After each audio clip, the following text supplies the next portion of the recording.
Ketika anak saya yang masih SMP kelas 3 menonton video ayahnya tentang printing money, di mana narasi printing money baru saja keluar dari mulut saya, videonya dimatikan, dia pun balik badan menghadap saya dan mengatakan, "Nanti inflasi dong ayah." Saya asli berkerut kening. Gila nih anak gua diajarin apa di sekolahnya. Segitu parahnya dan ceteknya melabel printing money dengan inflasi adalah sebuah kepastian. Kayak doktrin agama aja, ilmu ekonomi itu banyak variannya, banyak syaratnya, berbeda kondisi, berbeda kebijakannya. Kalau dikatakan printing money pasti inflasi, itu bisa dikatakan false knowledge atau ilmu kertas tipu-tipu agar di kepala akademisi dan isi kepala para mahasiswa dan pelajar harus haram printing money itu. Yang boleh printing money cuma dolar dan negara Eropa Barat sekutu Amerika. Di luar sekutu Amerika, maka doktrinnya adalah printing money haram penyebab inflasi. Alhamdulillah, ilmu itu sudah masuk ke sendi-sendi terkecil di seluruh dunia, termasuk kepikiran anak saya yang masih berusia 14 tahun ini. Dan bagi saya, ini bikin murka. Itu doktrin parah banget. Pantas aja udah 77 tahun Indonesia merdeka, masih saja belum berdaulat bernegaranya.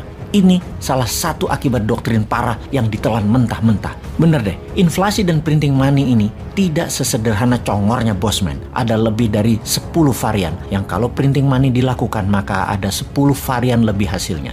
Dari hyperinflation dan negara gagal seperti Venezuela sampai super growth ekonomi dan menjadi negara superpower seperti Amerika, Jerman, Inggris, Rusia, dan Tiongkok. Jerman Perang Dunia Pertama sampai Perang Dunia Kedua hingga saat ini di masa pandemi melakukan printing money besar-besaran. Jepang Perang Dunia Kedua sampai sekarang printing money tidak pernah inflasi, bahkan deflasi. Inggris sejak 200 tahun yang lalu, bahkan Hong Kong pun awalnya adalah printing money hingga saat ini. Amerika sejak tahun 71, Tiongkok sejak tahun 1989.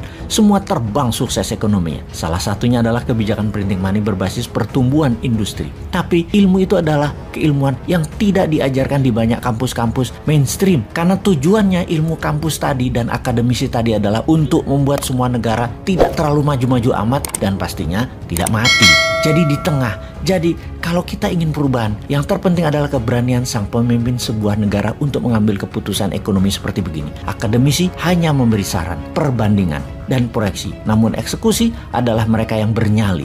Untuk itu, tidak ada waktu terbaik melaksanakan strategi ekonomi printing money selain saat ini di masa stagflasi. Seperti keadaan saat ini, persis terjadi stagflasi di seluruh dunia. Apa itu stagflasi? Stagflasi adalah gabungan stagnan dan inflasi. Inflasi naiknya harga, stagnan adalah menurunnya daya beli. Kalau inflasi naik dari 3% ke 5%, tetapi daya beli naik dari 10% ke 15%, inflasi tidak perlu ditakutkan.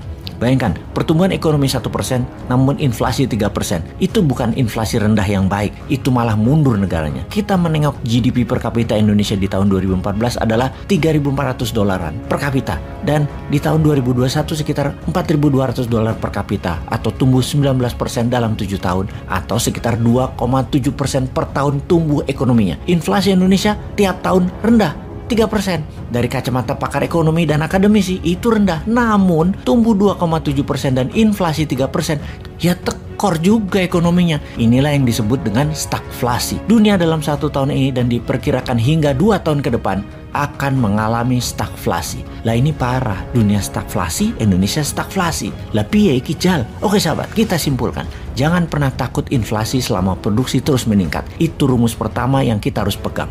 Bukan printing money-nya kita fokuskan, tapi produksinya terlebih dahulu kita perhatikan. Kita belajar dari sejarah sebentar. Sejarah tentang stagflasi. Stagflasi adalah inflasi yang disertai pertumbuhan ekonomi melambat atau slow growth. Kalau inflasi masih disertai dengan pertumbuhan, maka kejadian ini biasa. Dan kebijakan bank sentral masih bisa mengatasinya. Inflasi tipe ini terjadi karena kebijakan kuantitatif easing, yaitu dibanjiri pasar dengan uang murah. Pastinya terbanyak dengan printing money dibungkus dengan surat hutang negara. Ketika ekonomi overheating, kepanasan karena uang berputar terlalu cepat, harga pun meningkat karena semua orang sanggup beli. Maka ekonomi ditahan sedikit dengan ditariknya uang beredar, dengan suku bunga deposito dinaikkan, suku bunga pinjaman dinaikkan, suku bunga pengendali uang beredar. Efeknya adalah daripada dagang untungnya hanya 5% dan beresiko, mending tarik taruh di bank dapat 6% dan tidak ada resiko. Mendadak dalam waktu cepat, harga turun kembali dan inflasi menjadi terkendali. Strategi itu dinamakan quantitative tightening. Saat ini berbeda. Kita sudah masuk stagflasi dan kenaikan suku bunga bank sentral diragukan bisa mengatasi. Buktinya, The Fed naikkan suku bunga 75 basis point tetap tidak mampu mengatasi stagflasi. Sekarang ini, Amerika keadaannya mirip pada saat Volcker, gubernur bank sentral The Fed, sebelum dirinya menjabat di tahun 1981. Namun Volcker inflasi, yang mana prestasi di akhir jabatannya sebagai gubernur Bank Sentral Amerika dari 9%-an turun menjadi 3%-an adalah strategi yang banyak dipakai pejabat ekonomi di banyak negara sampai saat ini. Namun di tahun 2022 ke atas, saat ini berbeda. Volcker inflation strategy doesn't work anymore. Amerika sejak tahun 1989 hingga tahun 2021 inflasi tidak pernah menyentuh 5%. Namun sekarang jebol mendekati 8%. Ini dunia baru, Bung.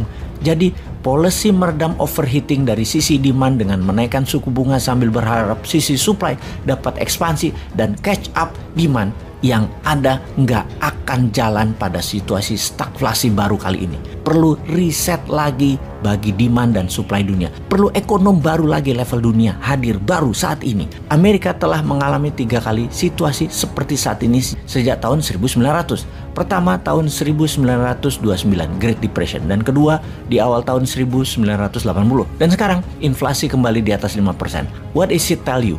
Kita bertanya, semua ini apa yang kalian bisa lihat? Amerika tidak bisa dipuja-puja lagi dengan solusi. Kita berhutang dolar. Bahkan Tiongkok pun inflasi serta mengalami stagflasi. 2 gajah besar dunia stagflasi. What is it tell you? Itu pertanyaannya. Masih mau bergabung kepada keduanya gitu? Gila ya, segitu nggak berdaulatnya, segitu nggak mikirnya, atau segitu underestimate-nya ke bangsa sendiri. Bangsa yang setiap 5 tahun dirayu-rayu suruh memilih, ketika terpilih inget juga enggak. Kita rincikan, kita semua tahu juga bisa dilihat dari chart Fed. Data M2, uang dolar beredar 74 triliun di tahun 2020. Sekarang 2022 menjadi 94 triliun dolar. What is it tell you? Naik 20 billion dolar dalam 2 tahun, dicetak gila-gilaan. Namun, karena negara lain ekonominya memburuk, maka dolar tadi belum mengalir ke negara yang selalu butuh dolar, yang tidak berani cetak uang. Yang masih kita bingungkan adalah kenapa ngutang berani tapi nyetak uang dengan nilai yang sama nggak berani. Kembali ke Amerika, uang beredar banyak, produksi menurun, stagflasi terjadi. Amerika akan kolaps di akhir tahun 2022 ini atau di tahun 2023. Yang pasti di 2024 dunia menjadi sangat menarik. Indonesia siap?